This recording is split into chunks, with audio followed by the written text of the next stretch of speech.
నా పేరు సత్యనారాయణ కులకర్ణి. నేను బేసికల్ గా ఇంజనీర్. దాదాపుగా 10 years జాబ్ చేశాను.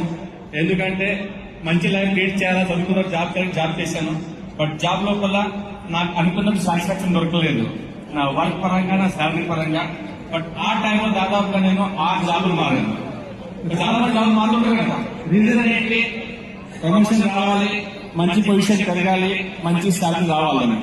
నేను చేంజ్ చేసినప్పుడల్లా డెఫినెట్ గా పొజిషన్ మారేది, శాలరీ పెరిగేది, బట్ సాటిస్ఫాక్షన్ ఉండేది కాదు.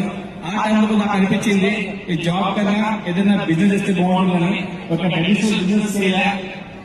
ఆ తర్వాత ఈ జాబ్ సంపాదించిన మొత్తం పోగొట్టుకున్నాను. ఒక 2 years బిజినెస్ చేసిన తర్వాత మళ్ళీ again back to the job. ఓకేనా?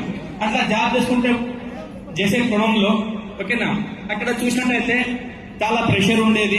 రెండోది, ఒకళ్ళు చెప్పినట్టు చేయాలా, ఆ తర్వాత ఇచ్చినే తీసుకో.